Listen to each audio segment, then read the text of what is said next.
بسم الله الرحمن الرحيم.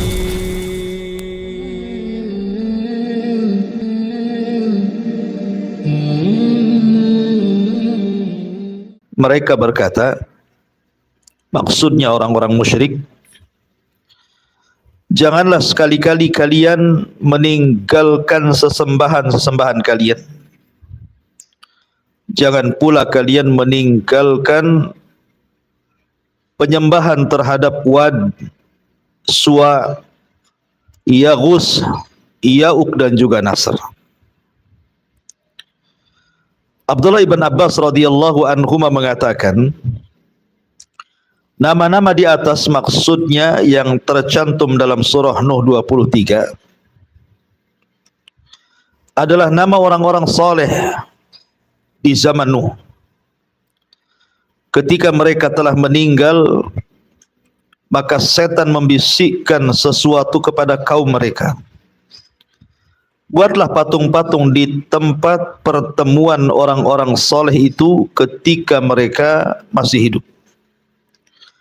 Namailah patung-patung itu masing-masing dengan nama-nama mereka. Maka kaum itu pun menurutinya, dan patung-patung itu pun belum disembah pada awalnya. Tapi tatkala umat telah tiada dan ilmu telah dilupakan, maka patung-patung itu pun belakangan disembah. Hadis dikeluarkan Imam Bukhari pada urutan hadis ke 4920. Taib. Ma'asyiral muslimat yang dimuliakan Allah Subhanahu wa taala.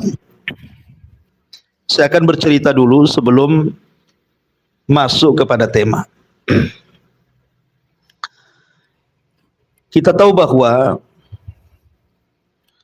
jarak antara Nabi Adam alaihi salam dengan diutusnya Nabi Nuh itu asyrata qurun, 10 abad.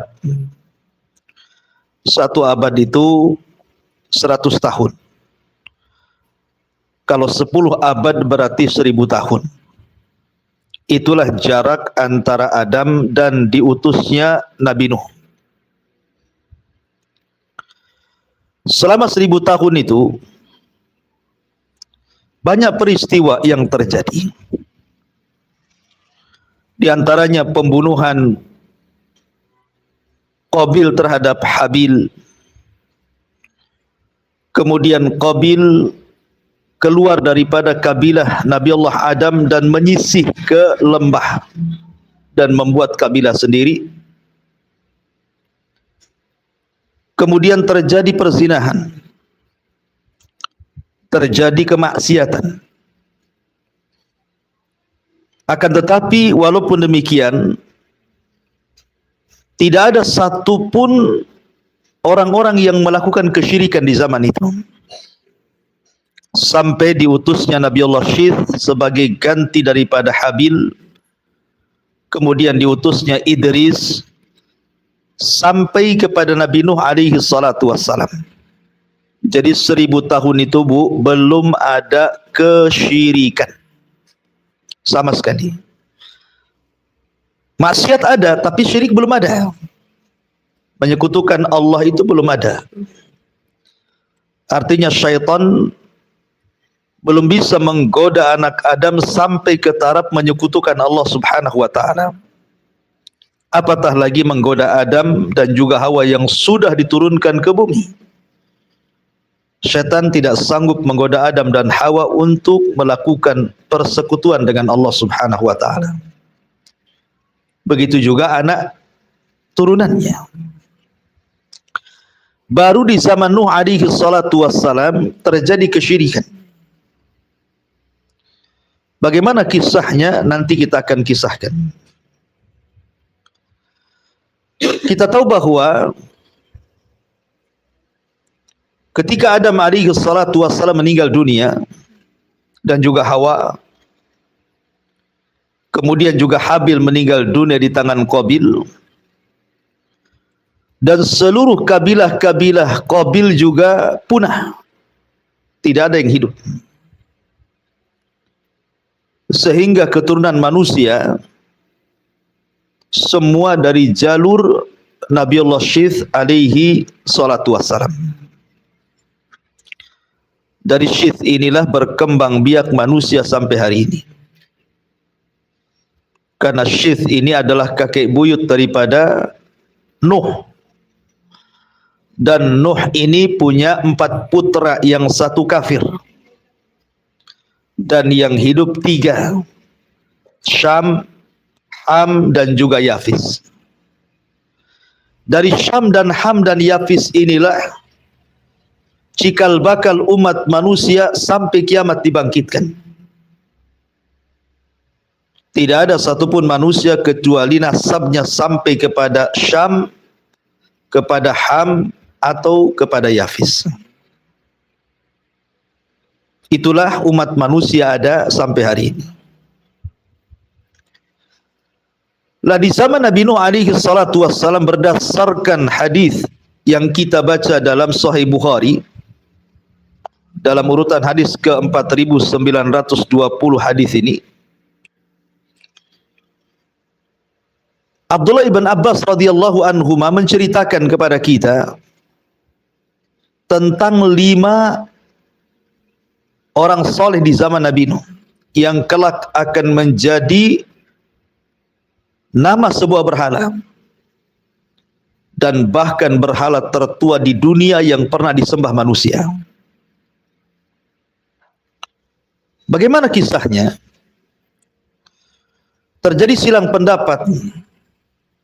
Nama-nama yang terdapat dalam surah Nuh ayat 23 itu, Wad, Suwa, Yaghus, Ya'uq dan Nasr. Siapa mereka? Hidup pada zaman siapa mereka?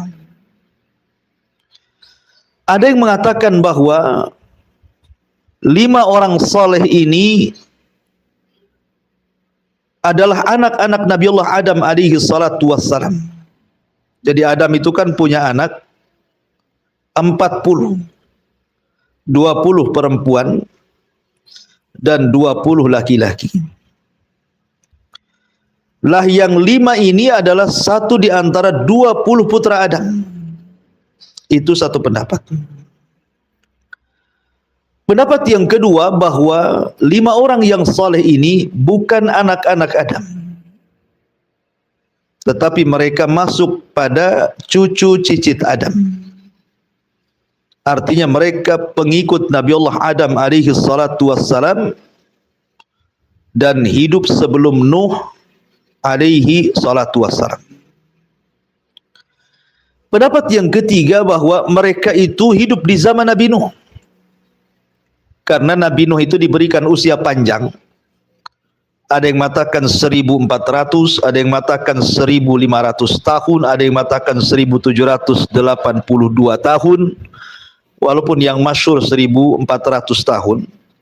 Lebih panjang usianya dibandingkan usia Adam. Lah di zaman itulah hidup orang-orang yang 5 ini, Wad, Suwa, Yaghus, Ya'uq dan Nasr. Dan mereka orang-orang soleh.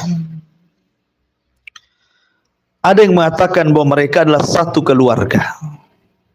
Bapaknya Wad memiliki anak Suwa, anak kedua Yaghus, anak ketiga Ya'uq, dan anak keempat Nasr. Mereka orang-orang soleh. Lah karena di zaman itu terjadi kekosongan Nabi. Setelah Idris alaihi salam sampai kepada Nuh alaihi salatu wassalam itu belum ada Nabi yang diutus. Sehingga orang-orang itu belajar kepada keluarga Wad. Disebut Wad atau Wud itu karena dicintai. Tentu karena karismatiknya sebagai alim ulama, sebagai ahli ibadah dan orang soleh. Jadi orang-orang itu sangat mengagumi keluarga Wad ini. Belajar kepada keluarga Wad ini. mendapatkan pelajaran agama dari keluarga Wad ini. Jadi sangat istimewa di mata kaumnya keluarga Wad ini. Ketika Allah Subhanahu wa taala takdirkan Wad ini meninggal dunia, maka estafet dakwahnya diteruskan oleh anak yang paling besar namanya Suwa. Kemudian setelah Suwa meninggal dunia, estafet dakwahnya dilanjutkan oleh Yagus adiknya. Kemudian ketika Yagus meninggal dunia, dilanjutkan estafet dakwahnya oleh adiknya yang nomor 3, Ya'uq. Kemudian setelah Ya'uq meninggal, dilanjutkan oleh Nasr. Ketika Nasr meninggal dunia, maka tidak ada lagi keturunan Wad yang hidup. Dan belum ada penerusnya. Dari sinilah maka kehilangan sekali dengan keluarga Wad kala itu. Mereka sedih karena tidak ada ganti untuk membimbing mereka. Di sinilah ada kesempatan syaitan yang sudah 10 abad 1000 tahun ingin menyesatkan Adam dan keturunannya, tidak bisa. Hanya setaraf dosa besar, tidak sampai kepada kesyirikan. Ada kesempatan. Maka kemudian iblis pun menjelma manusia, menjelma seolah-olah orang saleh. Kemudian menasihati kaum Wad ini dan mengatakan, alangkah baiknya kalau kalian membuat patung mereka, supaya kalian terkenang dengan mereka. Buatlah patung-patung mereka. Jadi kalau seandainya kalian melihat patung-patung mereka, kalian akan terangsang untuk beribadah. Mulailah mereka pun membuat patung-patung atas saran iblis. Tapi belum disembah, Bu, karena syaitan itu menggodakan khutwatan khutwah, selangkah demi selangkah. Setelah kemudian banyak orang yang datang ke tempat patung tersebut, kemudian generasi pembuat patung itu meninggal dunia, datang generasi kedua. Kemudian iblis datang lagi, memberikan was-was dan mengatakan, kenapa kalian harus jauh-jauh dari rumah-rumah kalian, datang kemari hanya ingin melihat berhala keluarga Wad? Sebaiknya kalian produksi saja banyak-banyak, supaya tidak perlu datang lagi ke tempat ini. Kalian bisa melihat patung itu di rumah-rumah kalian. Akhirnya generasi kedua mulai memproduksi patung Wad, patung Suwa, patung Yagus, patung Ya'uq dan Nasr, sehingga berhala-berhala itu sudah mulai tersebar hampir di semua rumah. Tapi belum disembah juga. Kemudian generasi kedua meninggal dunia, datanglah generasi ketiga, iblis datang lagi. Kata iblis, aku loh sudah tua, hidup di zaman bapak kalian, hidup di zaman kakek kalian yang mengawali pembuatan patung itu. Tahu enggak maksud mereka membuat patung itu? Kata kaumnya, kami tidak tahu. Yang tahu kami hanya melihat mereka terangsang ibadah. Kata iblis, sesungguhnya maksud daripada kakek kalian membuat patung itu agar kalian menyembah Allah dengan cara tawasul dengan patung-patung itu.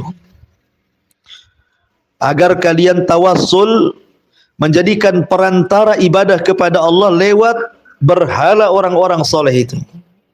Maka mulailah mereka menjadikan berhala-berhala itu perantara mereka dengan Allah Subhanahu wa taala. Ini persis seperti yang difirmankan Allah Subhanahu wa taala, "Ma na'buduhum illa liyuqarribuna ilallahi zulfa." Kami tidak menyembah mereka berhala-berhala itu, tapi kami menjadikan berhala-berhala itu untuk mendekatkan diri kami kepada Allah Subhanahu wa taala. Maka tahun berikutnya bukan hanya dijadikan tawasul perantara, kemudian mereka pun berakhir dengan menyembahnya. Inilah kesyirikan pertama yang ada di dunia, menyembah berhala-berhala orang saleh dari keluarga Wad, Suwa, Yagus, Ya'uk dan Nasr, yang kemudian berawal dari menyembah berhala 5 orang saleh ini, berakhir dengan menyembah semua yang ada di permukaan bumi ini. Lihat Nabi di zaman Nabi Ibrahim, kaum Ibrahim ada yang menyembah bulan, kaum Ibrahim ada yang menyembah matahari, kaum Ibrahim ada yang menyembah bintang, kaum Ibrahim ada yang menyembah berhala dari batu dan pohon, bahkan ada yang menyembah Namrud. Kemudian berjalannya waktu sampai hari ini, sesembahan itu semakin berkembang. Kalau dulu orang hanya menyembah batu dan pohon saja, sekarang ini ada orang yang nyembah uang, Bu, yang disebut dengan abdu dinar namanya, hamba uang. Siapa Bu hamba-hamba uang? Jangan-jangan ibu-ibu pula. Hamba uang. Kalau ada uang, abangku sayang katanya. Kalau tak ada uang, abangku tendang. Jadi ada orang yang nyembah sampai kepada nyembah uang, nyembah orang, istri nyembah suami, ya kan? Suami nyembah istri, ada juga tuh. Jadi sekarang ini sesembahan berkembang tuh. Sampai hewan-hewan itu dulu yang nggak pernah disembah sekarang disembah. Gajah disembah, sapi disembah, ular sendok disembah, semua disembah, Bu.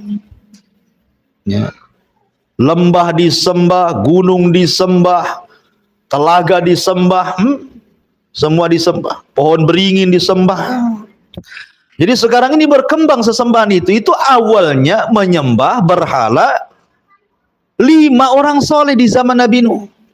Tapi syaitan itu cerdas.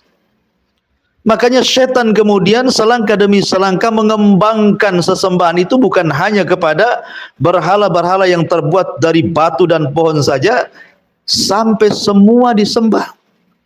Ada orang nyembah batu aki gitu. Ma'asyiral muslimat yang dimuliakan Allah Subhanahu wa taala. Lah ada yang mengatakan sebagaimana riwayat Al-Waqidi yang dinukilkan oleh Imam Ibnu Hajar dalam kitabnya Fathul Bari, bahwa di zaman Nabi Nuh, jadi patung-patung orang-orang saleh ini,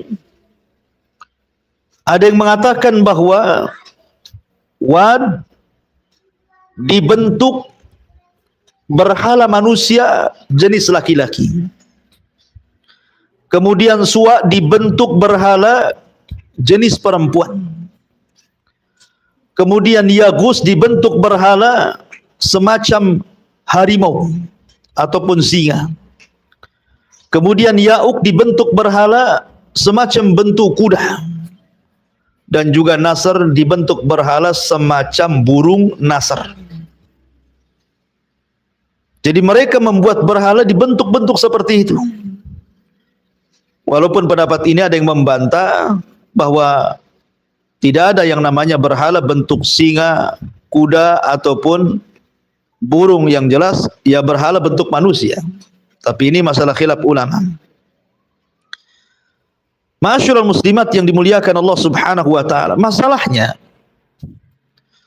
ketika mereka mulai kemudian menyembah berhala-berhala itu, kemudian Allah Subhanahu wa taala utus kepada mereka Nabiullah Nuh alaihi salatu wassalam, dan Nuh itu adalah rasul pertama. Karena di zaman Nabi Adam, di zaman Nabi Syith, di zaman Nabi Idris belum ada kesyirikan, maka mereka disebut nabi. Baru setelah di zaman Nabi Nuh terjadi kesyirikan, Nuh pun diutus kepada umat yang bertentangan akidahnya dengan akidahnya, maka Nuh pun didaulat menjadi rasul pertama di dunia yang diutus untuk memberantas kesyirikan. Ya. Siang malam Nuh berdakwah kepada mereka, tidak kenal lelah dan capek. Inni da'autu qaumi laila wa nahara. Aku mendakwai kaumku, mengajak mereka mentauhidkan Allah siang dan malam, sembunyi-sembunyi dan terang-terangan. Tapi apa yang dilakukan kaumnya, mereka tidak pernah mengikuti seruan Nuh alaihi salatu wassalam. Sombong. Justru mereka malah mengancam Nuh alaihi salatu wassalam sampai ke taraf hendak membunuhnya. Ketika Nuh terancam itulah, maka Nuh berdoa kepada Allah Subhanahu wa taala, "Inni maglubun fantasir ya Rabb." Aku sudah hampir dikalahkan oleh kaumku. Tolong aku. Maka Allah Subhanahu wa taala mewahyukan kepada Nuh untuk membuat perahu demi menyelamatkan para pengikutnya yang tidak banyak dan hewan-hewan yang akan hidup setelahnya. Dibuatlah perahu itu ratusan tahun.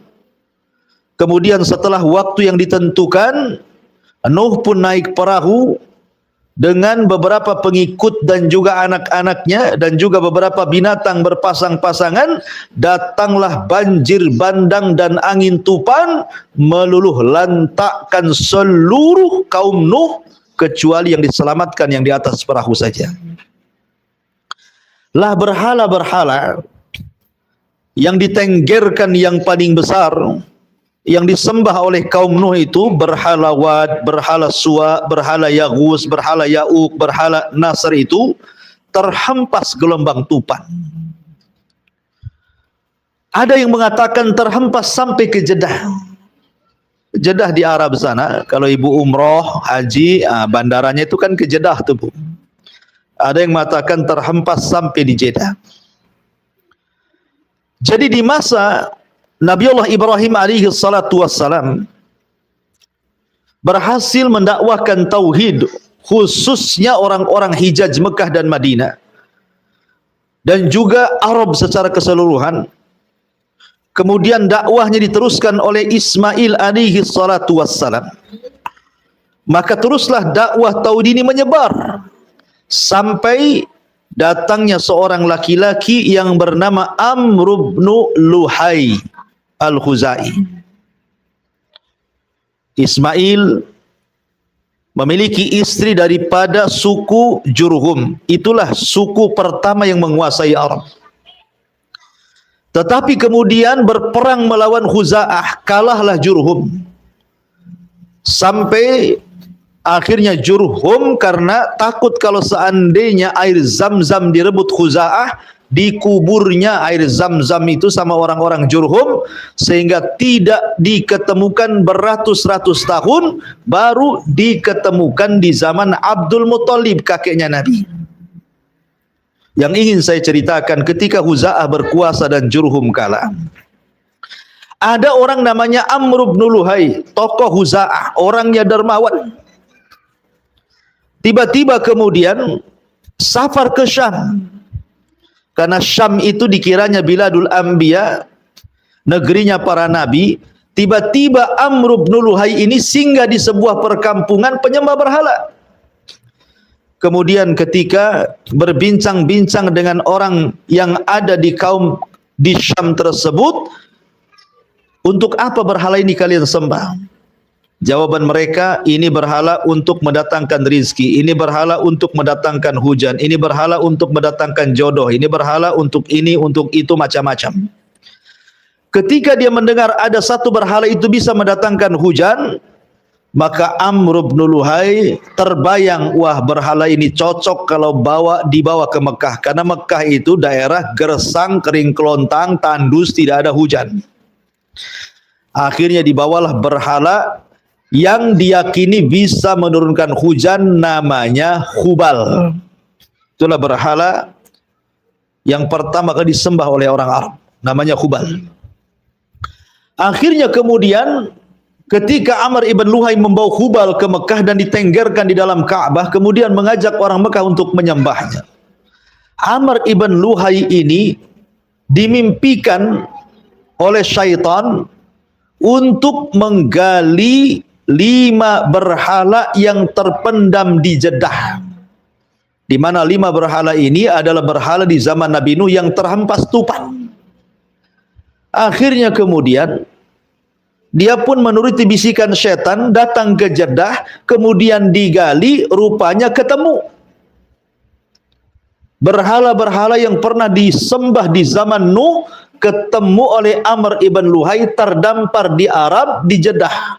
Akhirnya digali situsnya, kemudian diselamatkan gitu ya, kemudian ditengger-tenggerkan di beberapa tempat di Arab.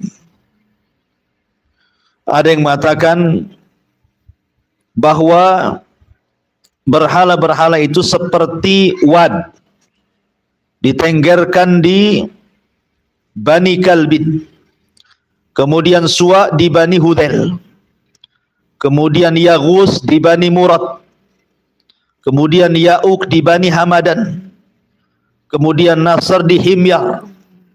Jadi diletakkan tuh, dibagi-bagi oleh Amr ibn Luhai itu ke kabilah-kabilah Arab. Maka sejak itulah tumbuh cerita bagaimana bisa berhala tua di zaman Nabi Nuh bisa disembah orang Arab. Ya, inilah kisahnya. Karena berhala-berhala itu terhempas oleh gelombang angin, tufan dan juga banjir bandang yang sangat besar, sehingga terdampar di Jeddah, yang kemudian digali situsnya oleh Amr ibn Luhai, kemudian diletakkan di beberapa kabilah dan disembah orang Arab. Ini pun satu pendapat. Pendapat yang lain mengatakan sebenarnya tidak ada di Arab itu sesembahan berupa Wad, kemudian juga berupa Yaghus, Ya'uq, Suwa, Nasr, itu tidak ada. Namanya saja, tapi bendanya enggak ada. Ya. Karena saat tufan itu berlangsung, kemudian umat Nuh diselamatkan. Akhirnya kemudian mereka menceritakan tentang kisah Wad ke anak-anak mereka dan keluarganya. Kemudian anak-anak mereka mengkisahkan Wad, Yaghus ke cucu-cucunya. Cucu-cucunya mengkisahkan ke cicit-cicitnya. Sampailah kisah itu ke Arab. Makanya orang Arab kemudian memberi nama berhala-berhala mereka seperti berhala-berhala di zaman Nabi Nuh. Itu satu pendapat lain. Makanya orang Arab itu di zaman jahiliyah banyak yang memberi nama anak-anak mereka itu seperti berhala zaman Nabi Nuh, seperti contohnya Amr ibn Abi Wud. Ada kalimat Wud di situ kan. Itu berhala Wud, atau Abdu Yaghus, atau Abdu Suwa. Ya, mereka menamakan berhala-berhala diberikan untuk nama anak-anak mereka. Itulah kenapa kemudian orang Arab menyembah berhala yang sama dengan berhala yang terjadi di zaman Nabi Nuh alaihi salatu wassalam. Lah, korelasi daripada bab di sini, ma'asyiral muslimat, ibu-ibu yang dimuliakan Allah Subhanahu wa taala, di sini kan temanya bahaya sikap berlebih-lebihan terhadap orang soleh. Kemudian diceritakan tentang kisah berhala-berhala di zaman Nabi Nuh. Karena awal terjadi kesyirikan adalah ketika kaum Nuh menyembah berhala yang dibentuk oleh kaumnya seolah-olah itu adalah orang soleh. Seperti berhala Wad, karena digambarkan itu Wad. Berhala Yaghus, karena digambarkan itu Yaghus. Itulah kenapa mu'allif pengarang membuat judul bahaya berlebih-lebihan terhadap orang soleh. Karena dikhawatirkan seperti yang dialami kaum Nuh. Ya, mereka menyembah berhala dan berhalanya orang-orang soleh. Kalau sekarang ini kan macam-macam, ya kan. Yang enggak ada kaitan dengan orang soleh pun sekarang disembah, ya kan. Jadi berkembang berhala itu. Ma'asyiral muslimat yang dimuliakan Allah Subhanahu wa taala. Maka dalam agama Islam, sikap berlebih-lebihan itu di dalam beragama itu dilarang. Karena itu menyerupai agamanya ahli kitab. Makanya kenapa di sini Allah mengatakan ya ahlal kitab la taghlu fi dinikum wa la taqulu 'ala Allah illal haq. Wahai ahli kitab, janganlah kalian melampaui batas dalam agama kalian dan janganlah berkata tentang Allah kecuali kebenaran. Dari sini Nabi khawatir kalau seandainya umatnya ada yang berlebihan seperti berlebihannya ahli kitab. Makanya Rasul mengatakan la tutruni kama ataratin nasara ibna Maryam. Innama ana abdun faqulu abdullahi wa rasuluh. Janganlah kalian melampaui dalam memujiku, kata Rasul, seperti orang-orang Nasrani memuja Isa ibnu Maryam. Karena orang-orang Nasrani itu berlebihan keyakinan mereka terhadap Isa. Kita katakan Isa itu nabi, Isa rasul, ulul azmi. Mereka mengatakan bukan, Isa bukan nabi, Isa bukan rasul, Isa bukan ulul azmi, tapi Isa itu turunan Tuhan, ibnullah. Isa itu satu di antara tiga Tuhan, bahkan dikatakan Isa adalah Tuhan itu sendiri. Ini kan berlebihan. Makanya Rasul khawatir kalau seandainya dia disembah seperti disembahnya Isa. Kata Rasul, janganlah kalian seperti berlebihannya orang Nasrani yang mengatakan Isa itu anak Allah. Aku ini hanya seorang hamba, maka katakanlah hamba Allah dan Rasulnya. Makanya kenapa Rasul menegaskan iyyakum wal ghuluwa fa innama ahlaka man kana qablakum al-ghulu. Janganlah kalian bersikap berlebih-lebihan, sesungguhnya faktor penyebab kehancuran umat sebelum kalian adalah sikap berlebihan. Maka Rasul dengan tegas mengatakan halakal mutanatti'un, binasalah orang-orang yang bersikap berlebihan di dalam agama. Ma'asyiral muslimat yang dimuliakan Allah Subhanahu wa taala. Berlebihan itu bisa mengantarkan kepada kesyirikan. Seperti kaumnya Nuh tadi. Kecintaan mereka berlebihan kepada orang-orang saleh sampai akhirnya membuat berhala. Sampai akhirnya bertawasul dengan berhala, sampai akhirnya menyembah berhala. Lihat, awalnya kan berlebihan. Kita memang harus mencintai orang-orang saleh, tapi cintai sebagaimana kedudukan mereka. Jangan berlebihan. Ya. Jangan berlebihan kepada mereka. Boleh kita cinta kepada mereka, tapi jangan sampai menyembah mereka. Ma'asyiral muslimat yang dimuliakan Allah Azza wa Jalla, Nabi SAW suatu ketika beliau sedang hendak melempar jumrah. Jadi sebelum dia melempar jumrah kan dia cari batu-batu kecil tuh Bu, seruas-ruas jari. Dia perintahkan Abdullah ibn Abbas radhiyallahu anhuma untuk mencari kerikil-kerikil untuk melempar jumrah, jumlahnya 7. Karena 7 kali lemparan kan itu ya. Maka tiba-tiba kemudian Abdullah ibn Abbas membawa 6, satunya tulang atau satunya kotoran. Kata Rasul, yang ini jangan, ini kotoran kering, atau dalam riwayat ini makanannya jin, jangan diambil, ambil batu. Kemudian Nabi SAW mengepal batu segede-gede ruas jari itu Bu. Kemudian dia menampakkan di hadapan para sahabat yang hendak lempar jumrah itu. Apa kata Rasul? Mislu hadhihi tarmun. Seperti inilah batu-batu yang harus kalian lempar, kata Rasul. Rasul menunjukkan batu-batunya itu seperti ini loh, ya. Artinya Nabi SAW mencegah supaya jangan sampai berlebihan. Karena sudah diberikan contoh saja masih ada berlebihan kan Bu. Kalau orang lempar jumroh lagi haji itu bukan hanya batu tuh dilempar, payung dilempar Bu, sandal dilempar. Karena keyakinannya ngelempar setan. Ada yang ngelempar batu pakai batu gede, itu kalau kena kepala pecah kepala orang tuh. Ya. Jadi yang dicontohkan saja masih dilanggar. Itulah yang ditakutkan Nabi. Jangan sampai berlebih-lebihan gitu dalam ibadah ataupun dalam keyakinan. Makanya Rasul itu sangat benci dengan orang-orang Khawarij. Orang-orang Khawarij itu kalau sekarang ini cikal bakal teroris. Orang-orang yang punya paham terorisme, radikalisme, sadisme atau apa ya itu. Jadi Khawarij ini paling dibenci Nabi. Padahal Khawarij ini masih kategori muslim. Mereka tersesat dengan berlebihan dalam berakidah. Ketika orang-orang musyrik dikepung di peristiwa Fathu Mekah, orang-orang musyrik dikepung oleh Nabi, kemudian nyerah. Rasul memandanglah orang-orang yang pernah menyakiti dia dari orang-orang musyrik itu.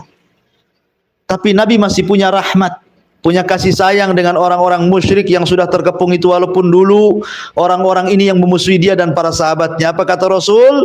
Idhabu fa antumut tulaqa. Pergi kalian kubebaskan. Tapi ketika Rasul bicara tentang orang Khawarij, Rasul tidak pernah memaafkan orang Khawarij. Padahal orang musyrik Rasulullah maafkan. Tapi ketika bicara orang Khawarij, apa kata Rasul? Fa idza laqitumuhum faqtuluhum fa inna fi qatlihim ajrun.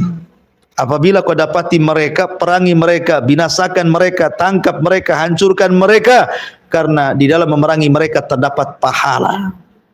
Coba bencinya Rasul kepada orang Khawarij. Ya. Karena orang Khawarij ini setiap masa, setiap zaman itu akan merusak, menumpahkan darah.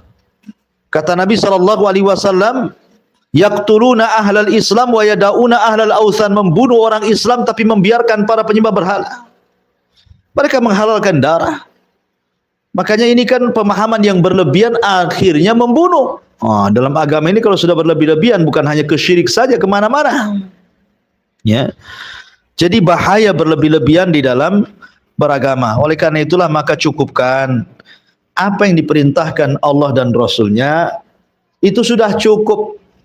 Ya, karena kalau kita berjalan kepada yang bukan jalannya pasti lelah, Contoh, ketika Nabi Musa mencari Nabi Khidir, sebenarnya alamatnya sudah jelas, alamatnya sudah benar, sudah sampai sebenarnya. Nabi Musa dengan Yusa itu duduk di sebuah batu, sebenarnya sudah dekat dengan Nabi Khidir itu. Tetapi setan melupakannya, akhirnya malah melanjutkan perjalanan ke arah yang bukan arahnya. Makanya disebutnya dalam Al-Quran itu ketika Nabi Musa merasa lelah. Ya, kenapa lelah? Karena berjalan kepada yang bukan tujuannya. Makanya Musa balik lagi. Dari sini ada faedah, kalau ibu berjalan di atas Al-Quran dan Sunnah, pasti ibu akan senang, akan tenang. Tapi kalau ibu sudah berbelot dari Quran dan Sunnah, lelah, pasti lelah mengamalkannya. Tidak ada ujungnya. Ngabisin uang, ngabisin waktu, ngabisin macam-macam, tapi tidak ada pahalanya. Lelah jadinya kan. Makanya Allah mengatakan, Qul hal unabbiukum bil akhsarina a'mala alladzina dhalla sa'yuhum fil hayati dunya wa hum yahsabuna annahum yuhsinuna sun'a. Maukah aku habarkan kepada kalian amalan yang sia-sia? Merekalah orang-orang yang semangat ketika beramal padahal tidak berpahala, namun mereka masih saja mengatakan mereka di atas kebaikan. Oleh karena itulah maka jangan sampai kemudian kita menjadi umat yang berlebihan. Kita ini umat wasat, pertengahan antara yang ekstrim kiri atau ekstrim kanan. Kita tengah-tengah, kita tidak berlebihan dan kita juga tidak meremehkan. Kita ini wasat, umat wasata, umat yang pertengahan. Ya.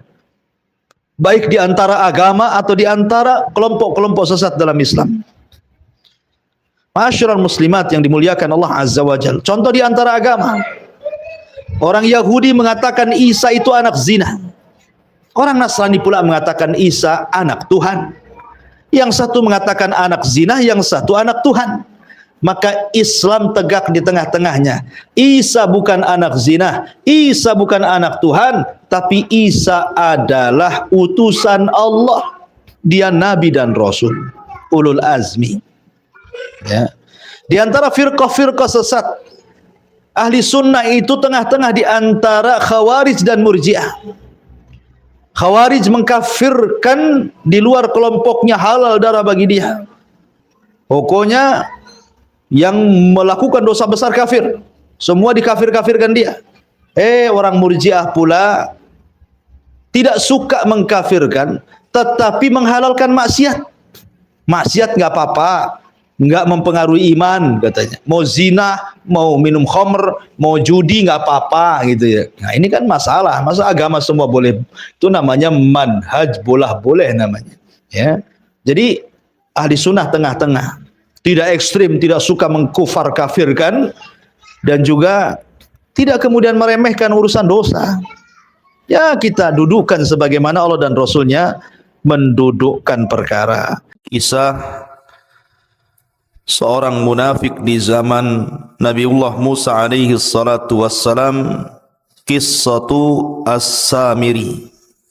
Siapa Samiri itu? Sebelum kita masuk pada kisahnya Samiri yang membuat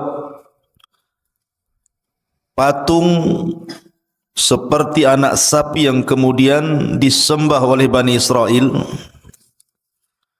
saya akan urut dulu kisahnya. Di dalam Al-Quran Allah subhanahu wa ta'ala berfirman, wa idh faraqna bikumul bahra fa'anjaynakum wa aghraqna ala fir'auna wa antum tangdurun.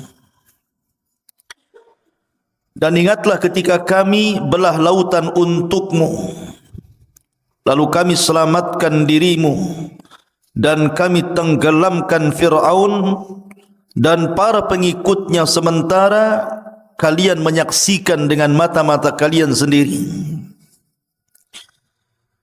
Nabi Musa alaihi salatu wassalam ketika menyelamatkan Bani Israel dari perbudakan Fir'aun,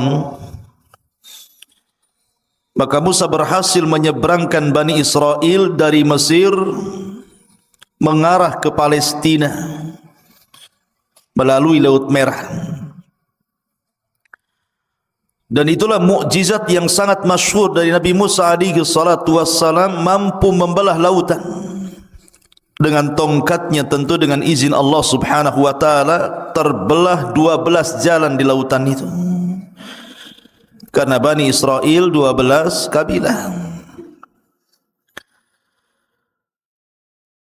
Ketika kemudian betul-betul mereka dikejar Fir'aun dan mereka sudah sampai di ujung lautan, sementara Fir'aun itu masih di tengah lautan, disangkanya itu jalan biasa, bukan lautan yang terbelah. Ketika betul-betul Fir'aun dan pasukannya di tengah-tengah lautan, maka Musa alaihi salatu wassalam ketika itu berada di sampingnya malakul Jibril, malaikat Jibril, yang membentuk seperti manusia, menggunakan pakaian putih, kuda putih, serba putih. Maka kata Jibril, tunggu dulu, biar betul-betul dia sampai di tengah dan semua pasukannya juga sampai di tengah. Baru ketika betul-betul ada di tengah, kata Jibril, sekaranglah kau pukulkan tongkatmu itu. Maka Musa memukulkan tongkat, tiba-tiba lautan menyatu, maka Fir'aun pun ditenggelamkan Allah subhanahu wa ta'ala di Laut Merah ini. Dan Allah abadikan jasadnya. Artinya ditemukan jasadnya, kemudian jasadnya Fir'aun sampai hari ini menjadi pelajaran, dan kisah itu kisah beneran. Kalau anda ingin atau antum semuanya ingin melihat jasad Fir'aun, datang ke Mesir sana. Sana ada jasadnya Fir'aun. Lah, intinya bahwa Bani Israel diselamatkan, ini nikmat Allah Azza wa Jalla, diselamatkan dari kematian. Ma'asyiral muslimin yang dimuliakan Allah Azza wa Jalla, setelah itu berangkatlah Bani Israel dibawa oleh Nabi Musa alaihi salatu wassalam menuju arah Palestina. Di tengah jalan rupanya mereka melewati sebuah perkampungan yang kampungnya itu nyembah berhala, sementara mereka sudah mentauhidkan Allah Azza wa Jalla, menyembah berhala. Tiba-tiba kemudian salah satu dari kaumnya Bani Israel ini mengatakan kepada Musa, "Ya Musa, ij'al lana ilahan kama lahum alihah." Wahai Musa, jadikanlah untuk kami banyak Tuhan lah, masa satu Tuhan saja? Maka Musa heran, sudah diberikan hidayah, menyaksikan ditenggelamkan Fir'aun, menyaksikan mukjizat yang banyak dari Musa, sudah mentauhidkan Allah, mau kufur. Makanya Musa alaihi salatu wassalam mengatakan, innakum qaumun tajhalun, kalian ini kaum yang bodoh, sudah diberikan hidayah tauhid mau sesat pula. Akhirnya Musa pun marah kepada Bani Israel. Ketika Nabi Musa alaihi salatu wassalam sudah berada betul-betul di perbatasan, tinggal masuk saja ke Palestina itu, sudah sampai di padang pasir yang mendekati Palestina. Rupanya tidak bisa masuk ke Palestina. Kenapa demikian? Karena memang bumi yang disucikan itu di Palestina itu sudah dikuasai orang lain, di mana tidak mungkin Musa alaihi salatu wassalam membawa Bani Israel ke dalam Ardul Muqaddasah, bumi yang disucikan Palestina itu, kecuali harus berperang melawan sebuah kaum yang disebut dengan Jababirin minal Amalikah. Kaum Jababir dari Amalikah, dari kaum Amalikah itu yang menempati Ardul Muqaddasah, negeri Palestina.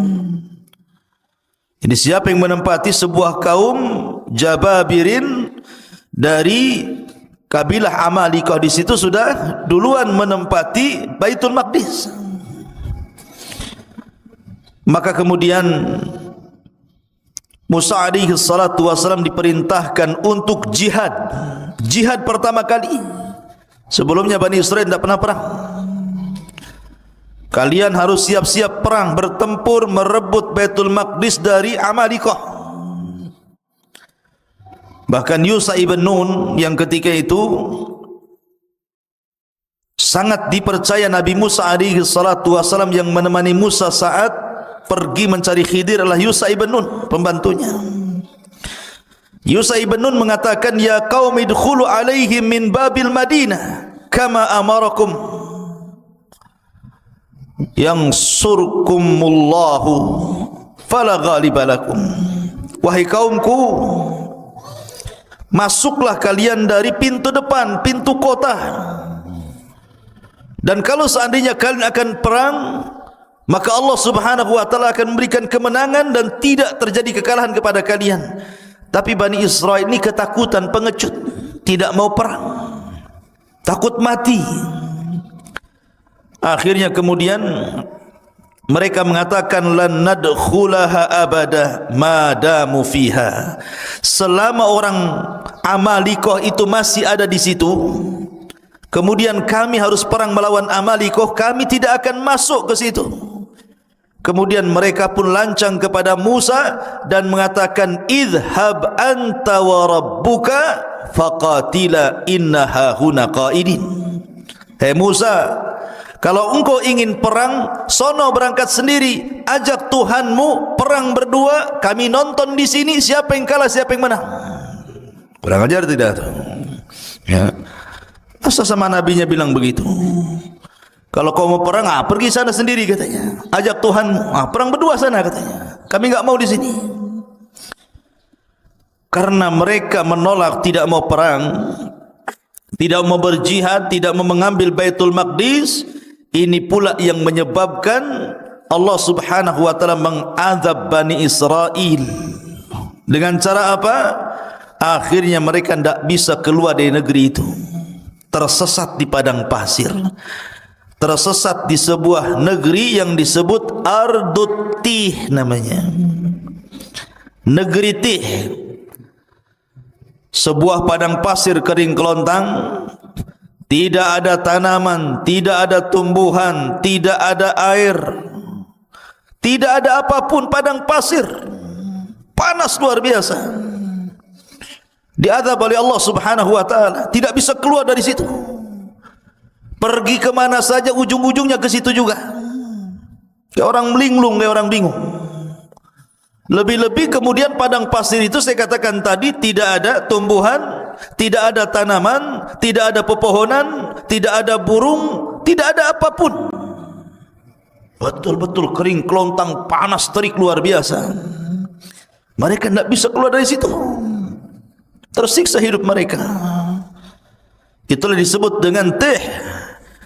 Berapa puluh tahun mereka diuji oleh Allah.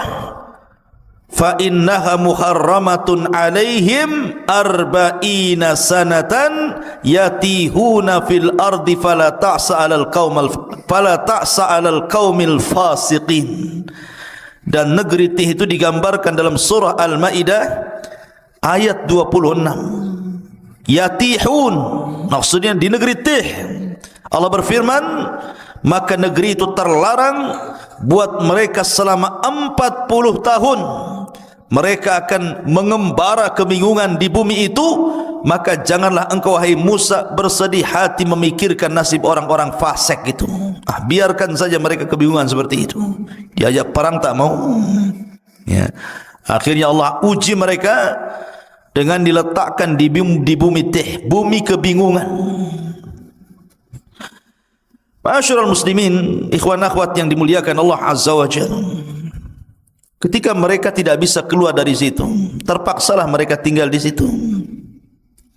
Dengan panas terik yang luar biasa, dengan kelaparan karena susah cari makanan. Apa yang mau dicari makanan? Binatang buruan pun tidak ada, dedaunan yang akan dimakan pun tidak ada, apalagi buah-buahan. Namanya padang pasir kerang kelontang, apa yang mau dimakan? Masa makan pasir?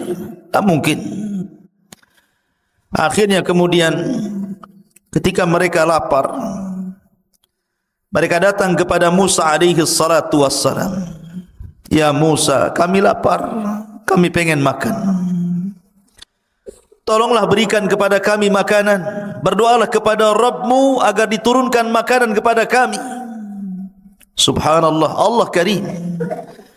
Nabi Musa alaihi salatu wassalam walaupun melihat Bani Israel sudah kurang ajar, su'ul adab namanya, kepada nabinya, tetap saja Musa itu sabar. Laqad udhiya katsiran fasabara. Musa itu sudah banyak diuji oleh kaumnya tapi sabar. Akhirnya Allah janjikan kepada Bani Israel yang tersesat di Ardut Tih itu diberikan makanan. Kalau pagi diberikan makanan man, kalau sore hari diberikan makanan salwa. Manna was salwa. Apa itu manna? Dan apa itu salwa? Karena Allah Subhanahu wa taala berfirman tentang manna was salwa itu. Ada yang mengatakan bahwa manna itu sejenis madu. Sejenis madu yang bisa dimakan, rasanya kayak madu, bahkan lebih manis dibandingkan madu. Dan itu untuk makanan di pagi hari. Diberikan kepada mereka alman. Adapun makanan di sore hari mereka akan diberikan salwa. Salwa itu sejenis burung, daging burung. Kemudian diletakkan di tempat yang tinggi, tinggal diambil saja. Subhanallah ikhwan. Makanan pagi dan makanan sore itu, ketika terbit dan ketika tenggelam matahari itu, Allah mudahkan semuanya. Mereka tidak perlu cari lagi, tidak perlu lelah letih, Pokoknya mereka pagi hari lapar, tinggal diambil saja, sudah ditentukan tempatnya, nanti tahu-tahu sudah ada saja manna itu tiap pagi. Dan juga burung-burung yang siap santap tahu-tahu sudah ada saja di sore hari. Subhanallah, ini keajaiban. Tinggal ambil saja. Mau makan pagi sarapan tinggal cari ambil, sudah ada man di situ. Kalau sudah sore mereka lapar tinggal makan kemudian salwanya. Ini nikmat mana lagi, ikhwan? Makan enggak perlu nyari lagi, enggak perlu kerja, enggak perlu pontang-panting gitu ya. Enggak perlu menjadikan kepala di bawah kaki di atas. Ngapain pula kayak gitu ya? Tetapi Bani Israel ini kaum yang degil, ikhwan. Gimana enggak degil? Mereka mengatakan, wa id qultum ya Musa lan nasbiru ala ta'amin wahid fad'u lana rabbaka yukhrij lana mimma tumbitul ardu min baqliha wa qithaiha wa fumiha wa adasiha wa basaliha. Apa kata mereka? Sudah enak dikasih manna wassalwa, tinggal ngambil makan. Itu makanan lezat, makanan diberkahi, enak luar biasa. Mereka mengatakan, hai Musa, kami tidak sabar, tidak tahan dengan satu macam makanan ini aja, asih salwa manna, salwa manna. Cobalah kata Bani Israel, mohonkanlah untuk kami kepada Tuhan wahai Musa, agar dia mengeluarkan bagi kami dari bumi ini tumbuh-tumbuhan, yaitu sayur-sayuran, ketimun, bawang putih, kacang adas, bawang merah. Cobalah yang lain, yang seperti ini. Maunya itu bawang-bawang, sayur-sayur, sayur bayam, sayur kangkung, bayam duri kan itu. Maunya itu yang gitulah. Manna wasal maka kami bosan katanya. Lihat bagaimana orang-orang Bani Israel ini aneh. Allah sudah berikan makanan terbaik, mau pula makanan-makanan yang rendah-rendahan. Makanya Musa mengatakan kepada Bani Israel, qala atastabdiluna alladhi huwa adna billadhi huwa khair ihbitu misra. Kata Musa alaihi salatu wassalam, kenapa kalian mengganti makanan baik dengan makanan yang rendah? Itu rendah itu. Bawang merah, bawang putih, sayur-sayur itu makanan rendah. Kau bisa datang kemana saja ada itu. Kenapa harus minta kepadaku? Tapi mana salwa ini tidak bisa dicari, karena itu makanan dari Allah Subhanahu wa taala langsung. Tapi kalau hanya bawang putih, bawang merah, kacang-kacangan, sayur-sayuran, kau tinggal pergi ke mana daerah di situ. Misron di sini bukan Mesir, tapi daerah mana saja itu mudah dicari. Kenapa pula kemudian kalian tidak mau memakan manna wassalwa lagi? Ihbitu misran fa inna lakum ma sa'altum. Pergilah kau ke sebuah desa atau kota atau daerah, pasti kamu akan memperoleh apa yang kalian minta. Sebab ini Allah mengatakan, dzuribat alaihimudz dzillatu wal maskanatu wa ba'u bighadabim minallah. Maka ditimpakanlah kepada mereka nista dan kehinaan, serta mereka mendapatkan kemurkaan dari Allah Subhanahu wa taala. Ketika mereka kehausan, mereka datang kepada Musa, ya Musa, kami haus, air sedikit, ini rebutan banyak orang nih. Maka Allah Subhanahu wa taala firmankan, wa idistasqa Musa liqaumihi faqul nadrib bi asaqal hajar fanfajarat min husnata asyrata ainan. Dan ingatlah ketika Musa memohon air untuk kaumnya, lalu kami berfirman, pukulkanlah tongkatmu pada batu itu, niscaya akan memancarkan padanya 12 mata air. Maka Musa pun kemudian memukulkan ke batu di padang pasir itu, keluar 12 sumber, 12 sumur. Kenapa? Karena kabilah Bani Israel ada 12, jadi jangan rebutan. Kamu punya sumur masing-masing nih. Ya, kamu jangan kabilah ini, jangan kau minum di sini, sumurmu yang sana. Jadi jumlah sumur disesuaikan dengan jumlah kabilah. Kemudian mereka mengatakan, ya Musa, panas. Ini padang pasir, enggak ada pohon untuk bernaung. Kami hanya di tenda-tenda panas. Akhirnya mereka pun kemudian meminta kepada Musa alaihi salatu wassalam agar Allah menaungi mereka. Makanya Allah mengatakan wa dhallalna alaikumul ghamam wa anzalna alaikumul manna wassalwa, dan kami naungi kalian dengan awan. Tiba-tiba ada awan yang menghalangi antara kepala mereka dengan matahari, sehingga mereka tidak kepanasan lagi. Kurang apa nikmatnya Bani Israel? Mereka panas dikasih awan menaungi mereka sehingga tidak tersengat matahari. Mereka minum, Musa alaihi salatu wassalam kemudian memukulkan tongkat, keluar sumber mata air. Mereka lapar, Allah turunkan manna dan salwa. Dalam riwayat mereka pun meminta baju, karena bajunya sudah lama mereka pakai itu, enggak ganti-ganti. Tuh, bayangkan sampai minta baju, ya, baju lebaran. Sampai kemudian bukan hanya itu saja, mereka meminta macam-macam kepada Musa alaihi salatu wassalam. Tapi Musa itu memang nabi yang sabar untuk mengobati Bani Israel. Intinya di bumi Tih ini mereka kesulitan. Lah setelah segala nikmat yang Allah anugerahkan di bumi Tih ini dari silah Musa, karena lama, itu kan ujian bagi mereka selama 40 tahun. Musa tidak mungkin membiarkan mereka seperti itu. Musa harus membuat undang-undang, yang mana undang-undang ini bisa menertibkan kehidupan mereka. Maka Musa pun meminta kepada Allah untuk diturunkan undang-undang kepada mereka.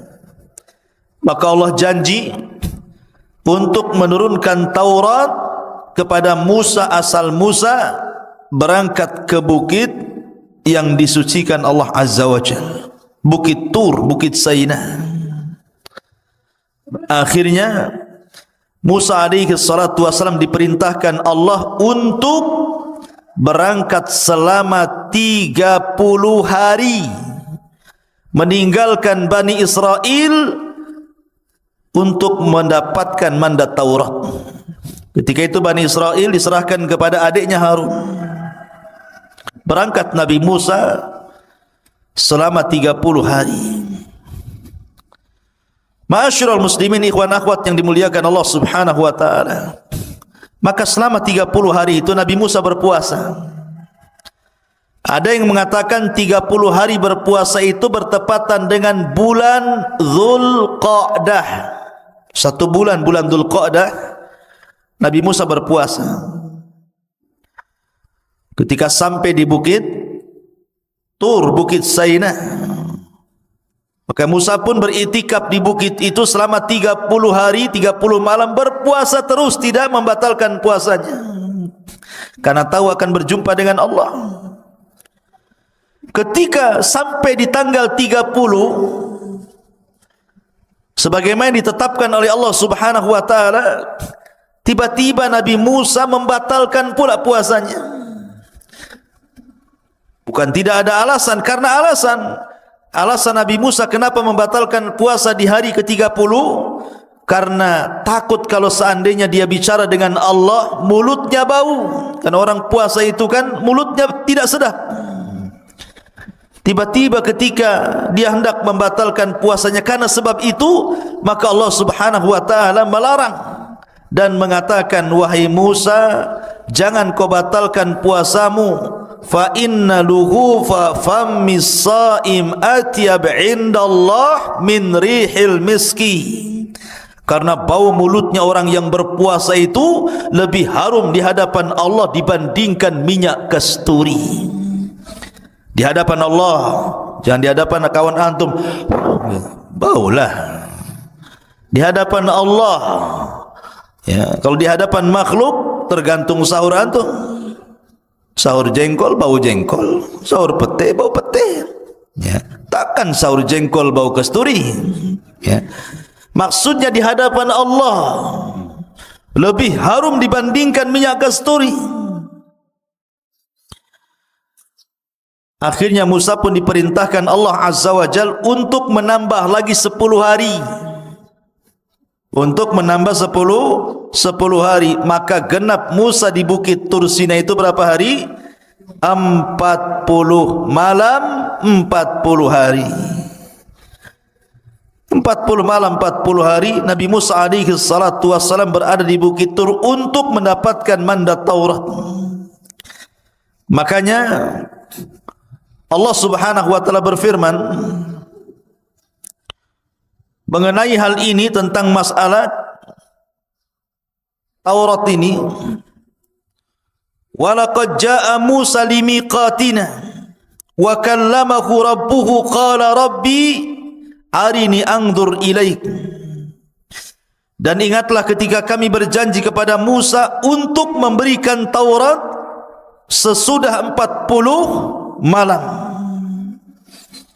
Setelah 40 malam, wa wa'adna Musa 30 lailatan, awalnya kami janjikan kepada Musa 30 malam, wa atmamnaha bi ashrin, dan kami meminta untuk menyempurnakan dengan 10 malam lagi, berarti 40 malam.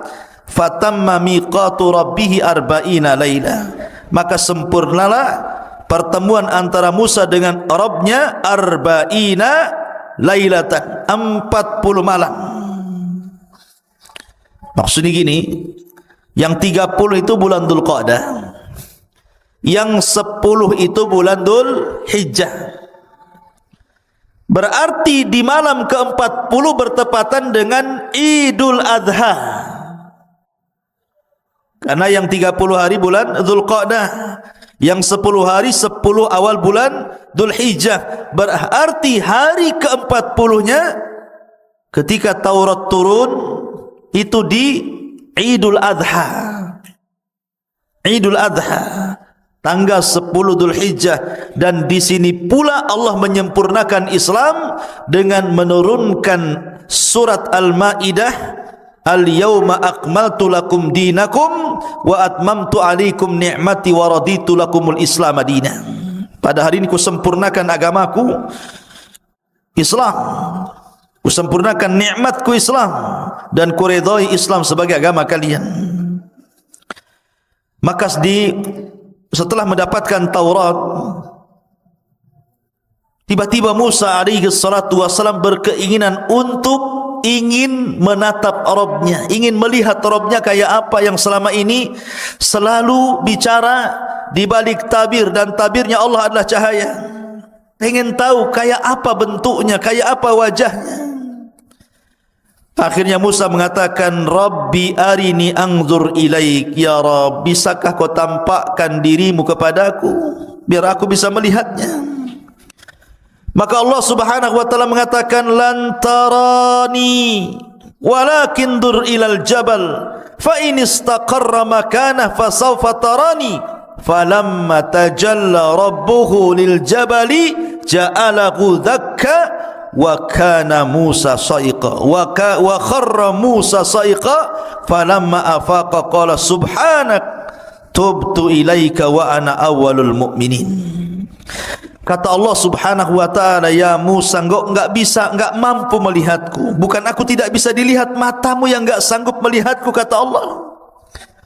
Akan tetapi kalau kau enggak yakin, lihatlah bukit yang penuh dengan batu itu, bukit Tur Sina ini. Kalau aku menampakkan diriku kepada bukit itu dan bukit tidak bergerak dari tempatnya, kau akan melihatku. Tapi kalau sebaliknya, bukit itu hancur karena melihatku, maka selamanya kau tidak bisa melihatku. Falamma tajalla rabbuhu, ketika Rabbnya menampakkan diri lil jabali, kepada gunung, apa yang terjadi? Ja'alahu dzakka, tiba-tiba gunung gempa, hancur, lebur, berantakan. Wa kharra Musa sa'iqa, Musa terpental kemudian pingsan. Tiba-tiba Musa mengatakan, tubtu ilaika, aku tobat kepadamu ya Rabb. Falamma afaq, ketika dia sadar dari pingsannya, tubtu ilaik, aku tobat kepadamu ya Rabb. Wa ana awwalul mu'minin, aku beriman, tidak perlu kau tampakkan zatmu kepadaku, katanya. Ya. Dari sini menunjukkan bahwa Tuhan kita Allah tidak akan pernah terlihat di dunia. Kalau ada orang mimpi ketemu Allah, dustakan kemimpiannya. Oh, semalam saya bermimpi. Ya, ada apa? Ketemu Allah, dusta kau. Itu aja. Karena dulu ada di Batam ini, orang ngaku-ngaku bisa melihat Allah di air yang dalam baskom. Jadi ada ajaran sesat di Batam dulu. Kalau anda ingin melihat Allah, bayar 500.000. Masuk ke kamar, di situ ada baskom diisi air, entah komat kamit waswasnya apa gitu kan. Kemudian suruh dilihat, kau lihat situ. Nanti kau akan melihat Allah di situ katanya. Ya, sampai anjing mencret pun nengok gitu, mana bisa? Enggak mungkin dilihat Allah itu. Ya, nengok aja air, enggak mungkin ada Allah. Allah tidak bisa dilihat. Jangan lagi kita. Nabi Musa alaihi salatu wassalam saja minta ditampakkan, Allah tidak sanggup. Gunung saja bisa hancur. Kalau seandainya Allah tampak dalam genangan itu, bisa hancur wajah kalian kan gitu. Terbakar. Kalau sampai tabir Allah dibuka dari zatnya, terbakar subuhatul ar, satu bumi bisa terbakar, ikhwan. Bagaimana pula kemudian sok-sokan bisa melihat Allah? Penipu. Ya. Ma'asyiral muslimin yang dimuliakan Allah Azza wa Jalla. Lah akhirnya kemudian Musa pun sebelum pulang diberitahu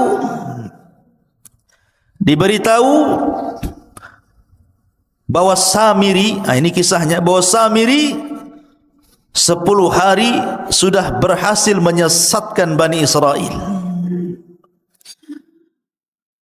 Allah Subhanahu wa taala mengatakan tentang kisah Samiri ini, wa ma'ajalaka an qaumika ya Musa, dan mengapa engkau datang lebih cepat dari kaummu hai Musa? Qala hum ulai ala athari wa ajiltu ilaika rabbi litarda. Dia Musa berkata, itu mereka sedang menyusulku, aku akan segera datang kepadamu Tuhanku, karena engkau ingin dan karena aku ingin mendapatkan ridhamu. Kemudian qala fa inna qad fatanna qaumaka min ba'dika wa adhallahumus Samiri. Dan Allah berfirman, sungguh kami telah menguji kaummu wahai Musa setelah engkau tinggalkan selama 40 malam, dan mereka telah tersesatkan oleh Samiri. Jadi begini, ketika Musa berangkat meninggalkan Bani Israel berapa hari tadi? 30 hari. Kemudian disempurnakan 10 hari menjadi 40 hari. Jadi dari 30 hari itu Samiri belum buat ulah tuh. Samiri buat ulah itu 10 hari ketika Nabi Musa menambah hari puasanya. Mereka sesat selama 10 hari. Bayangkan, hidayah itu milik Allah, ikhwan. Mereka mengikuti Musa bertahun-tahun, disesatkan dengan Samiri cuma 10 hari saja. Bagaimana cara menyesatkannya? Samiri ini terjadi khilaf para ulama, siapa Samiri. Ada yang mengatakan Samiri ini salah satu dari Bani Israel. Ada yang mengatakan Samiri itu artinya dia bukan dari Bani Israel, dia kaum Kibti, kaumnya Fir'aun, tapi mengikuti ajaran Musa. Pura-pura munafik, mengikuti ajaran Musa, kemudian ikut di belakang Nabi Musa. Lah ketika Musa menyeberangi lautan, ini Bani Israel ini, mereka berat membawa emas-emas orang-orangnya Fir'aun. Jadi ada sebagian emas-emas itu diambil dari tetangga-tetangga mereka waktu di Mesir. Ada yang pinjam uang mereka kan berupa dinar, emas gitu ya. Ada yang kemudian pinjam, ada yang kemudian bekerja dapat gaji duluan, kerjanya belum selesai. Pokoknya banyak. Intinya bahwa itu emas-emas itu tidak boleh dibawa karena bukan hak mereka. Maka mereka bertanya kepada Nabi Musa, bagaimana dengan emas-emas kami wahai Musa? Apakah ini halal untuk kami? Kata Musa, tidak halal. Emas-emas itu harus kalian buang di lautan ini. Jadi ketika mereka berjalan di lautan itu yang sudah jadi jalan, dibuanglah emas-emas itu sampai ke pinggir sana. Lah Samiri melihat ada buang emas banyak-banyak. Oh, ini emas banyak, kenapa pula dibuang-buang katanya. Diambilnya, dikutipnya satu-satu, akhirnya dapatlah satu karung emas-emas yang dilempar-lempar itu. Kemudian setelah itu Samiri melihat ada orang berbaju putih, berkuda putih di samping Musa, dan seolah-olah dia pula yang memberikan instruksi. Kata orang putih begini, maka Musa akan begini. Kata orang putih begitu, maka Musa akan begitu.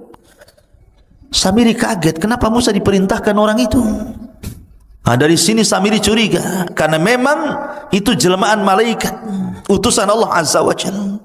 Diperhatikan terus orang ini. Kemudian diperhatikan kudanya, dan apabila kuda itu melangkah, bekas langkahnya itu, bekas pijakannya itu, tanahnya diambil sama dia. Diambil kemudian ditaruh di kresek, dibawa. Jadi ketika Nabi Musa alaihi salatu wasallam berangkat meninggalkan Bani Israel, kemudian digantikan oleh Nabi Allah Harun alaihi salatu wasallam, maka mulailah berulah Samiri selama 10 hari ini. Emas yang tadi dikutip itu oleh Samiri kemudian dibakar, kemudian dicetak, kemudian jadilah anak sapi, patung anak sapi yang membentuk Samiri. Kenapa anak sapi? Karena orang-orang Mesir itu menjadikan sapi itu Tuhan. Makanya orang-orang India sampai hari ini ada orang yang nyembah sapi itu. Jadi daerah-daerah tertentu di India itu, kalau ada sapi kemudian masuk ke pasar, makan kangkung, makan bayam, jangan diusir, itu Tuhan lagi makan. Ya, macam-macam. Di India itu banyak, ya, sesembahan salah satunya sapi disembah. Ada juga yang nyembah ular sendok di sana itu. Ya. Jadi akhirnya kemudian dibentuklah patung anak sapi itu. Ketika sudah jadi patung anak sapi itu, kemudian ditenggerkan di tengah-tengah lapangan Bani Israel. Dia kan punya tanah. Tanah itu bekas pijakannya kaki kudanya Jibril. Dimasukkan ke mulutnya tanah itu. Subhanallah. Keajaiban, tiba-tiba patung anak sapi yang terbuat dari emas itu hidup pula. Makanya Allah mengatakan lahu khuwar, hidup, tapi tidak sempurna, hanya mengeluarkan suara. Gimana suara sapi? Pi gitu. Bukan. Ya. Jadi keluar suara sapi. Lah, Bani Israel ini kaget, kok bisa patung terbuat dari emas berbentuk anak sapi diingatkan kepada sembahan orang-orang Mesir tiba-tiba hidup. Karena sebagian Bani Israel masih kurang mantap imannya. Kata Samiri kepada Bani Israel, lihat, ini Tuhan kita. Anak sapi ini Tuhan kita. Buktinya dia bisa bicara katanya. Mereka mengatakan, lalu Nabi Musa siapa? Dan kemana? Bukankah dia ingin membuktikan ketuhanannya? Kata Samiri, Musa salah. Yang benar ini Tuhannya, bukan apa yang didakwahkan Musa. Lihat, Musa salah tempat, jauh-jauh ke Bukit Tur untuk mencari Tuhannya, padahal Tuhannya ada di sini katanya. Ini Tuhannya anak sapi ini. Dari situlah akhirnya ada yang mengatakan 70.000 sekian gitu, Bani Israel pun murtad. 10 hari menyembah patung anak sapi. Ya, sebagian mereka murtad dan sebagian mereka bertahan. Ah, ini enggak percaya, kami harus tanya dulu Musa, apakah ini Tuhan atau bukan? Yang sebagian lagi tetap mengatakan bukan Tuhan. Jadi manusia ketika itu terbagi menjadi 3. Ada yang tetap di atas tauhid, tidak mau menyembah patung anak sapinya yang dibuat oleh Samiri. Yang satu justru ada yang langsung menuhankan patung anak sapinya Samiri. Kemudian yang ketiga masih nunggu, masih ragu-ragu. Ah, tunggu, tanya dulu, nunggu Musa datanglah. Kalau memang kata Musa ini Tuhan kami sembah, kalau enggak. Akhirnya kemudian Musa sudah diberitahu sama Allah bahwa kaumnya sudah disesatkan Samiri. Udah marah, pengen balik saja Musa itu. Masalahnya Musa tidak mau menyalahkan Bani Israel, tapi mau menyalahkan abangnya Harun. Ngapain saja Harun itu? Masa baru ditinggal 40 hari sudah murtad? Akhirnya pertama kali dia marah kepada Harun. Datanglah Musa dari safarnya membawa papan Taurat. Faraja'a Musa ila qaumihi ghadbanan asifan. Qala ya qaumi alam ya'idukum rabbukum wa'dan hasanan. Afa atala 'alaikul ahdu am aradtum an yahilla 'alaikum ghadab min rabbikum fakhlaftum maw'idi. Musa pun mengatakan, kemudian Musa kembali kepada kaumnya dengan marah, bersedih hati. Musa berkata, wahai kaumku, bukankah Tuhanmu telah menjanjikan kepadamu sebuah janji yang baik? Apakah terlalu lama masa perjanjian itu bagi kalian? Atau kalian hendak agar kemurkaan Tuhan menimpa kalian? Mengapa kalian melanggar perjanjian denganku? Kemudian mereka mengatakan, qalu ma akhlafna mau'idaka bimalkina walakin hammalna auzaran min zinatil qaumi faqadhafnaha fakadzalika alqas Samiri. Mereka mengatakan, kami tidak melanggar perjanjian wahai Musa dengan kemauan kami sendiri, tetapi kami harus membawa beban berat dari perhiasan kaum Fir'aun. Kemudian kami lemparkan ke dalam api itu, dan demikian pula Samiri melemparkannya. Maka datanglah Musa kepada siapa? Kepada Harun. Ketika sampai saja depan Harun, langsung dijambak janggutnya, ditari kepalanya. Gini dah, gitu betul kan? Jadi dijambak rambutnya, ditari janggutnya, begitu. Musa itu Harun abangnya, kakaknya. Saking marahnya, pegang kepala, pegang jenggot, ditarik ke depan. Apa katanya Musa alaihi salatu wassalam kepada Harun? Mereka mengatakan, kenapa kau sesatkan Bani Israel, kata Musa. Maka Harun ini kan orangnya lembut, beda dengan Musa. Makanya Bani Israel tidak takut dengan Harun, hanya takut dengan Musa. Makanya Harun mengatakan, ya ibna la ta'khud bi lihyati wala bi ra'si inni khashitu an taqula farraqtu baina bani Israila wa lam tarkub qawli. Harun mengatakan, wahai putra ibuku, maksudnya Musa, janganlah engkau pegang janggutku, jangan pula kau pegang kepalaku, lepaskan. Aku sungguh khawatir engkau akan berkata kepadaku, engkau telah memecah belah Bani Israel dan engkau tidak memelihara amanahku. Artinya aku sudah berusaha menarik mereka ke dalam tauhid, tapi mereka ngeyel, degil. Macam mana harus aku lakukan? Mereka hanya takut kepadamu dan tidak takut kepadaku. Akhirnya ketika datang Samiri, Samiri pula menyesatkannya. Maka akhirnya dilepaslah Harun, kemudian mencari Samiri. Datangkan Samiri kepadaku. Maka datanglah Samiri, dihadapkan kepada Musa. Marah Musa. Kata Musa, qala fama khatbuka ya Samiri. Hei Samiri, apa yang mendorongmu melakukan seperti itu? Kenapa kau sesatkan Bani Israel? Kata Samiri, qala basartu bima lam yabsuru bi faqabadtu qabdatan min atharir rasul fanabattuha wa kadzalika sawwalat nafsi. Dengan entengnya Samiri mengatakan, aku mengetahui sesuatu yang tidak mereka ketahui, hai Musa, dan aku ambil segenggam tanah dari jejak Rasul, maksudnya Jibril, kakinya kudanya Jibril, lalu aku melemparkannya ke dalam api yang di situ sedang dicetak anak sapi Samiri. Demikianlah nafsuku yang memerintahkanku. Jadi ketika Musa, siapa atas perintah siapa kau lakukan itu, kata Musa, maka Samiri dengan tenang mengatakan, nafsuku yang memerintahkan. Subhanallah, dengan entengnya. Akhirnya kemudian Musa pun marah. Maka sebagai hukumannya, Nabi Musa alaihi salatu wasallam berdoa kepada Allah agar Samiri tidak boleh mendatangi manusia, dan manusia tidak mungkin mendatangi Samiri. Dia akan hidup sendiri selamanya. Ya, itu sebagai hukumannya, akan hidup sendiri.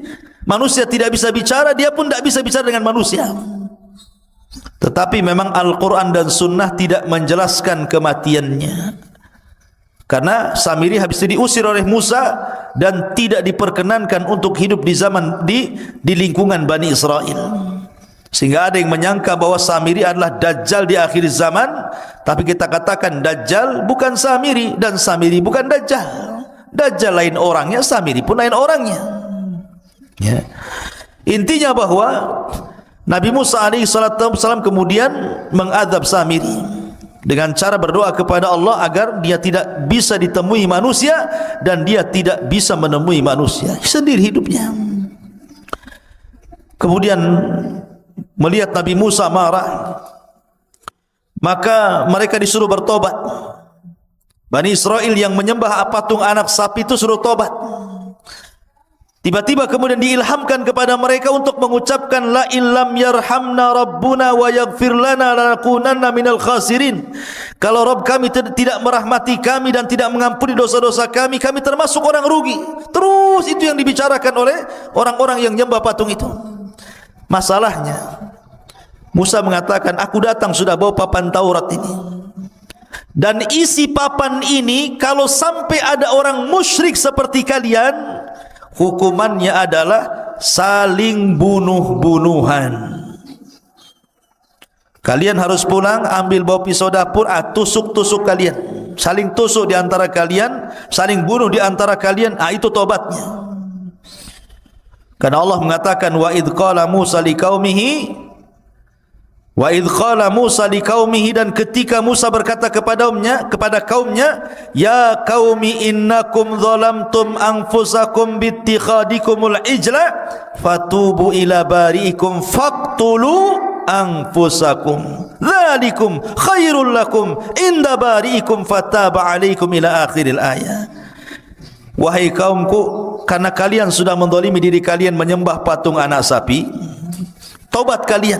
Tapi tobatnya faktulu anfusakum, bunuh diri-diri di kalian. Mak, tobatnya ngeri. Kalau antum di dalam Islam, kalau orang datang ke dukun kemudian menyesal, tinggal balik syahadat, balik ke Islam. Ini tidak. Kalau orang sudah melakukan kesyirikan, maka cara tobatnya harus saling membunuh. Anda bawa pisau dapur, saya bawa gergaji, bawa peranglah sampai mati, sampai dua-duanya mati. Dan itu lebih baik.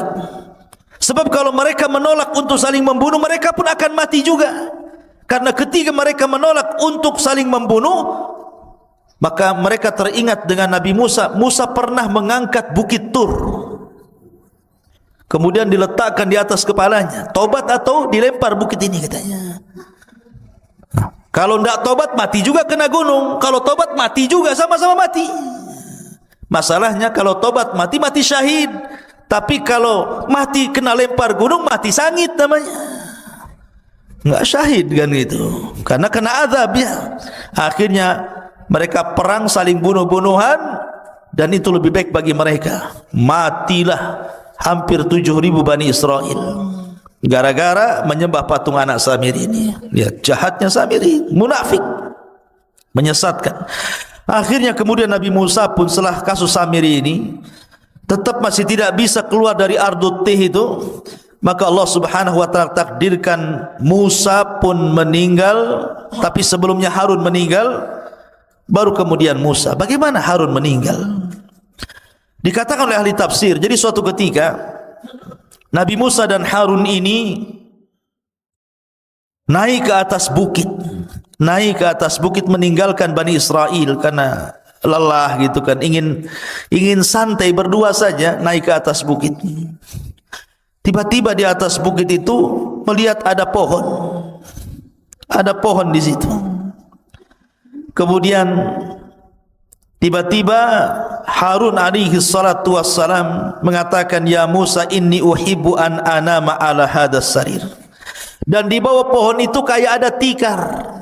Ada tikar, sudah ada tikar, ada pohon, ada tikar. Kata Harun, ya Musa, kayaknya saya ingin tidur di sini. Kata Nabi Musa, "Nam alaih, silakan tidur."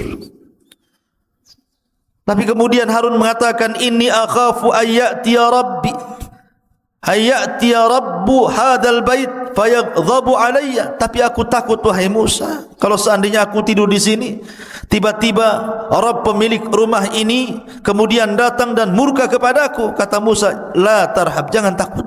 Aku akan melindungi dirimu. Tidur saja." Kata Harun mengatakan, "Ya Musa, kau juga tidurlah di sini di sampingku." Di sampingku. Jadi kalau ada apa-apa kau bertanggung jawab. Akhirnya kemudian Nabi Harun tidur, Musa pura-pura tidur. Rupanya Allah Subhanahu wa taala mengirim malakul maut. Ketika tidur itulah Harun dicabut nyawanya, kemudian diangkat ke langit dengan tikar-tikarnya sekali.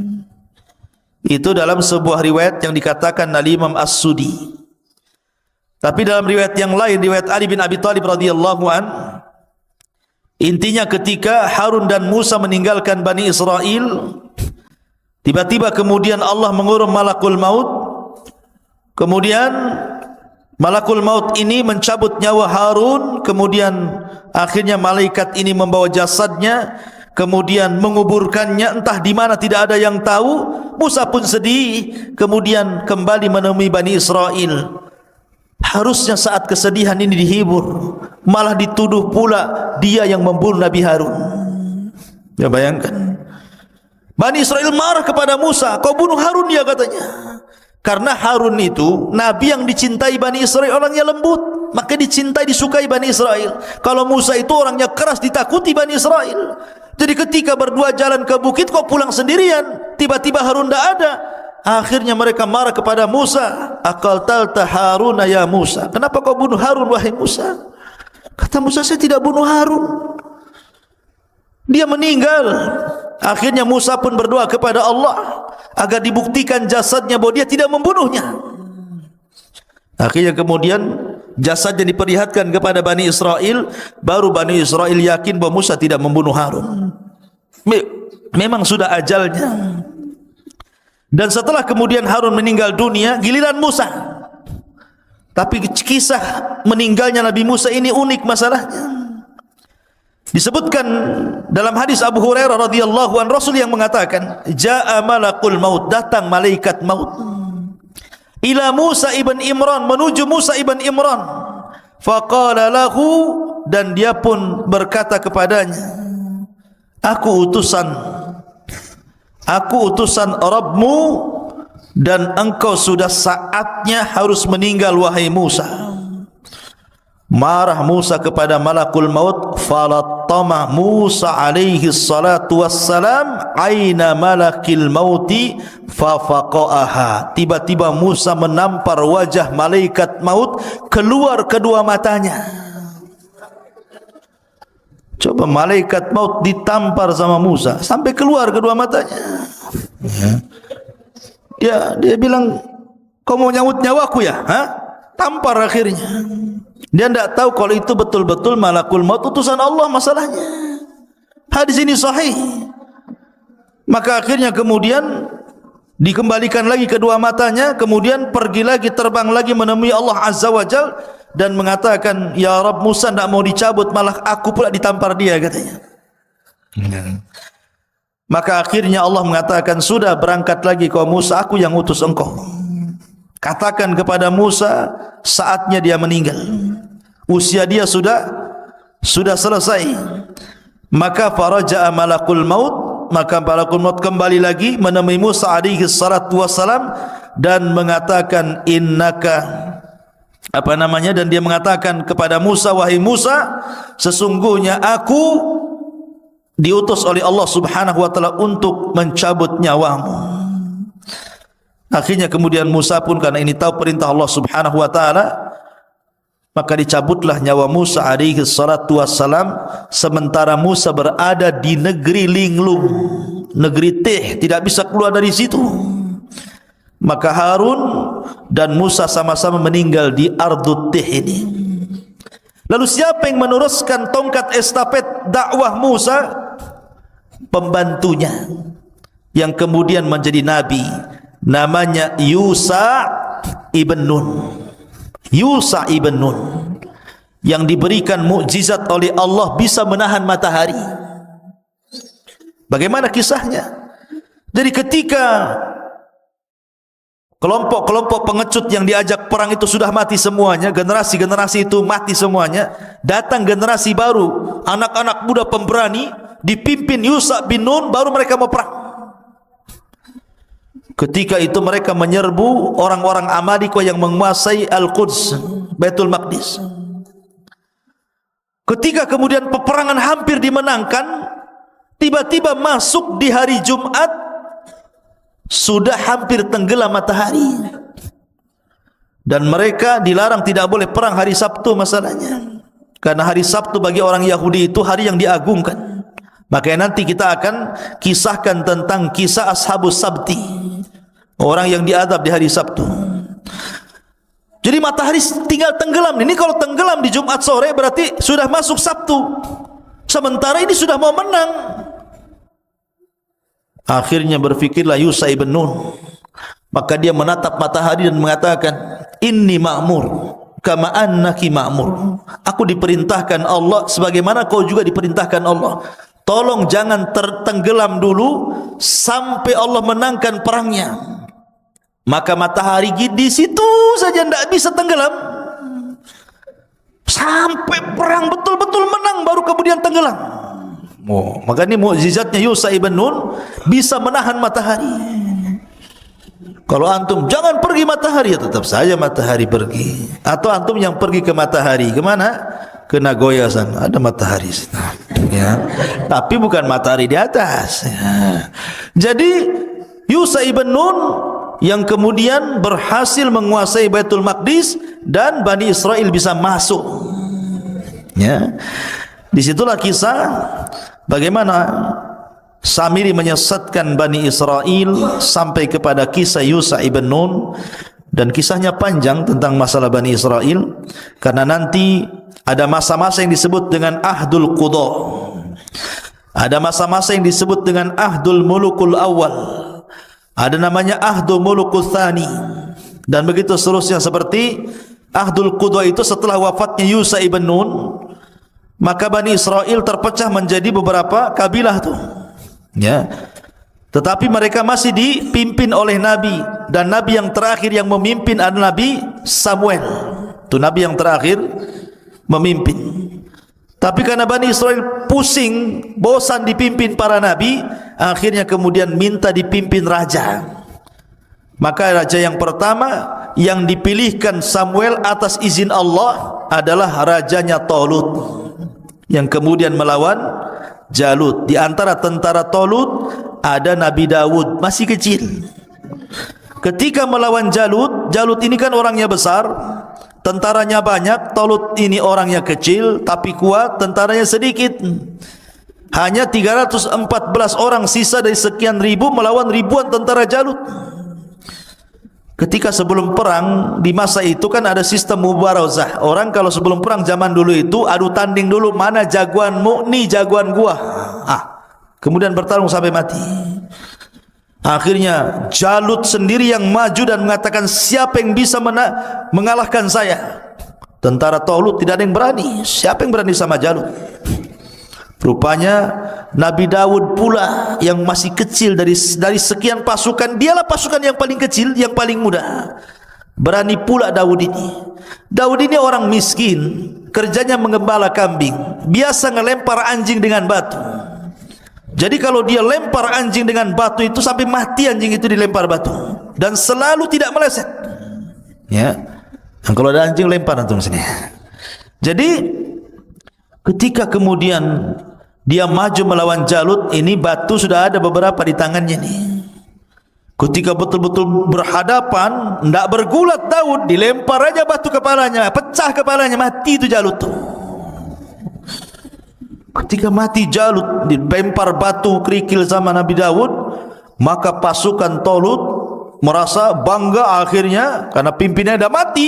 Tunggang langgang, menanglah pasukan Talut. Dinikahkanlah Daud dengan putrinya. Ketika Talut meninggal, maka dialah yang jadi raja. Kemudian Daud meninggal dunia, kemudian diwariskan kepada Sulaiman. Dia pula yang jadi raja. Lah, inilah raja dan raja plus nabi. Itu cuma dua di Bani Israel, Nabi Daud dan juga Sulaiman. Dia raja plus nabi. Sulaiman juga raja plus nabi. Tapi setelah Sulaiman sudah kacau, sudah lain lagi. Banyak perselisihan Bani Israel yang akhirnya kemudian dihinakan Allah sampai dijajah oleh bangsa-bangsa. Terakhir mereka kemudian dibantai oleh tentara Bukhtun Nasr sampai diperbudak kembali, sama seperti di zaman Fir'aun.